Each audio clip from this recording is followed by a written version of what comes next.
right, good morning, middle school. Here we go, Tuesday. We were in here yesterday. Why were we here yesterday? What did we talk about? What was the topic? Go ahead, Todd. Be kind. So, tomorrow we'll start the activities. And what we're going to do tomorrow is we're going to open up the website. We're going to look at the faculty and staff members on campus that we're going to write thank you cards for and posters for. And we're going to plan out what we're going to write. And so when we write these thank you cards, I think, raise your hand if you've written a thank you card in your life. Everybody, right? So it's one thing to say, Dear Alex, thank you for being an awesome drummer. Okay, yes, that's simple. But we could say, Dear Alex, thank you for being an awesome drummer, right? Your concert was awesome, your solo. What was the song called, Alex? That you did? Yeah. Oh, the intro, right? And go into detail about a specific aspect of what they do here, just like Alex played the intro at the concert, and it was awesome. Okay, so your advisor will help you with that. But what we're going to do is we're going to write it out, and then you will get a card to write the formal thank you letter. And then we're going to group up into groups, 2 or 3 of you, create the poster, and we have some awesome artists in this community that we will hand to them next week for our appreciation, and it's just a small act of kindness. Are we good? All right, the other 2 announcements that I have are this. 8th grade, the first shift of the Legacy Project is happening today. The second shift is later in the week, and then the third shift is next week, and we have Rita's at the end of that to celebrate. The third shift, everybody is coming. We'll complete the Legacy Project. We'll have Rita's. I don't think we'll be able to enjoy the space because it might be drying with stain, but we'll come back and enjoy it soon after that.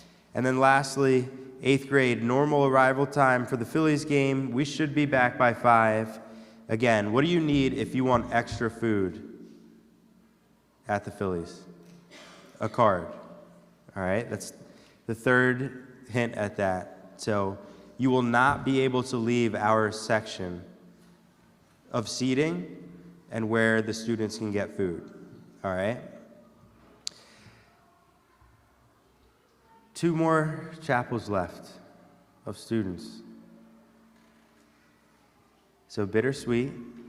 And again, I say this every time, but this is part of my favorite part of my job, to be able to introduce students. And we have an awesome presentation today by Chloe. She's one who is just consistently kind to others and is a sweet friend. Mr. Hambrick just walked in and said, I had the pleasure of eating lunch with Chloe for a full month. And it was awesome. I think Chloe's presence, she's always positive, she's always respectful to others. She's a very strong student. She's caring toward others in class. Madame describes her as one who works diligently and possesses great analytical skills. She takes her French class very seriously and always is a respectful student, and her work is close to perfection. Chloe is a very talented artist who likes to challenge herself to see what she can accomplish. Her eye for detail is unmatched. She's an animal lover, and as we're going to see today, and as Ms. Nauer shared with me last night, animals are a regular theme in her artwork. And Ms. Nauer said she has one of the sweetest smiles at Montgomery.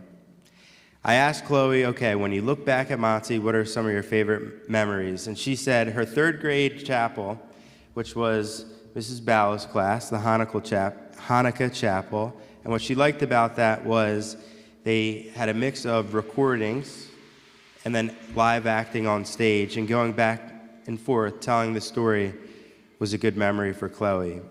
I asked her a few things you learned, and she just said, the golden rule. Everybody knows what the golden rule is, right? Treat others as you want to be treated. And then I said, what would you pass along to the younger students? She said, time management. So, she's the 3rd of 3 siblings. She's been here for 9 years. She will leave us this year and pursue her passion of art at PALCS, which I'm sure she'll find great success in her academic and artistic pursuits. And fun fact, when she was born, her brother, who's with us today, was in kindergarten. So a lot of history.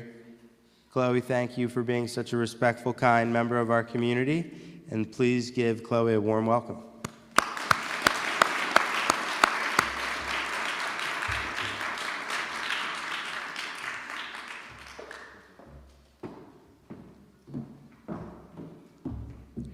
Thank you, Mr. V, for the lovely introduction. For my chapel, I chose practice equals improvement. There's a saying that practice makes perfect, but that's not true. Nothing is perfect. Practice equals improvement. This is something true to me when it comes to art and what I've learned from it. Everyone has to start somewhere. For me, when I began creating art, I started with circles and ovals to create bunnies. As I've grown, I've learned how to create details, shading, and shape.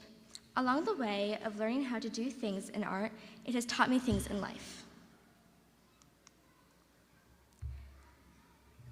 Number 1, layer by layer. When you're creating an art piece, you shouldn't look at what the final piece should look like. Break it into smaller pieces. Start with small parts and you'll end up with a masterpiece. In this drawing of my dog, I started small with just nose and eyes, then slowly added each piece of fur. This lesson can apply to many different things in your life, like an essay, a really long math equation, or just cleaning your room. Number 2, if I don't like what I'm creating, I don't look or compare it to what it's supposed to be and turn it and look at it by itself, or turn it and look at it from a different angle, I might like it better. Or I can add something to change it to create something I'm proud of. You can do this with other things too. Like once my sister's friend accidentally put sugar on fries instead of salt. They ate it expecting fries. I ate one with an open mind, and I thought it tasted a little like funnel cake. Then I ate another one imagining funnel cake, and it didn't taste so bad anymore, but because I looked at it from another angle.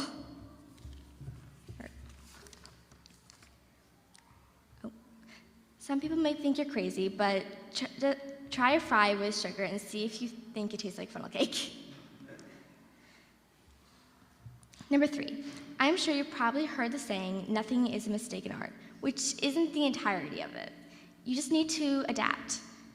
I have created something before and made a mistake, but instead of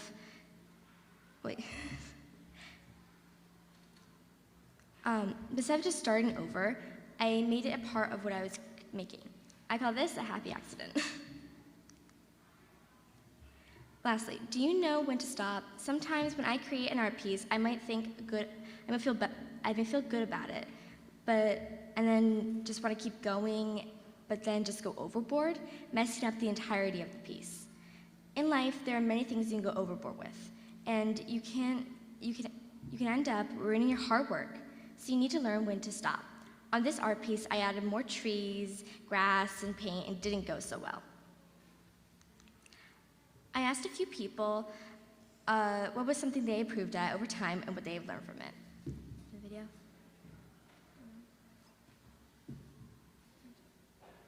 The thing that I've practiced most in my life outside of math, I was going to say math, but that'll put you guys to sleep. So the thing I've practiced most in my life is drums. And I started when I was 10, and I actually quit because I didn't like what my drum teacher was showing me. But then once Linkin Park came out with their first album, I started practicing religiously. I got the drum set back out, and every single day after school I would go home and learn the songs by ear and just play along with headphones, listening to Linkin Park and Under Oath.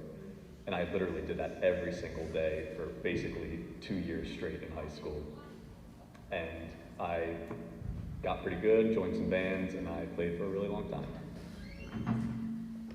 Last summer, I practiced at juggling in soccer, and I got a new high score of 77.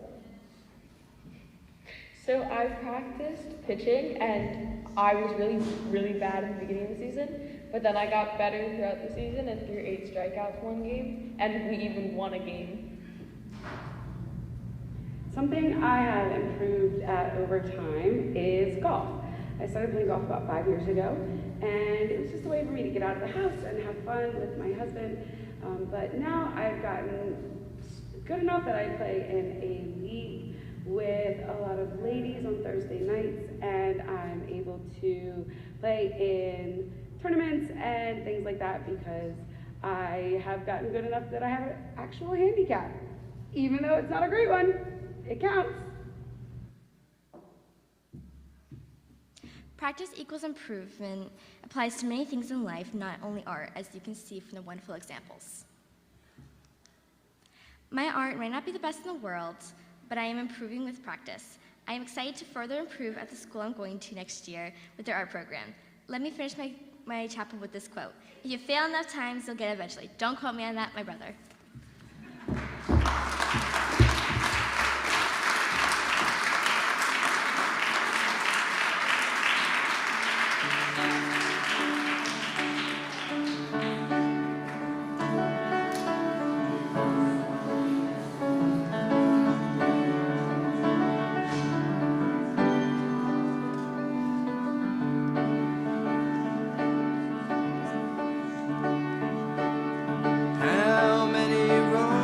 Must a man walk down before you call him a man?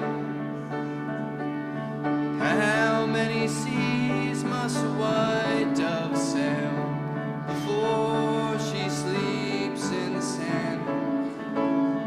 Yes, and how many times must the cannonballs fly before the forever band? The answer, my friend, is blowing in the wind. The answer is blowing in the wind. How many years can a mountain exist before it is washed to the sea? Yes, and how many years can some people exist before they're allowed to be free? Yes, and how many times can a man turn his head and pretend that he just doesn't see? The answer, my friend, is blowing in the wind. The answer is blowing in the wind.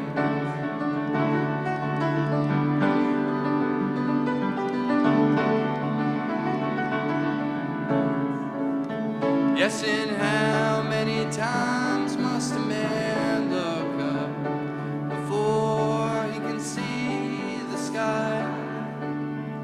Yes, and how many years must one man have before he can hear people cry? Yes, and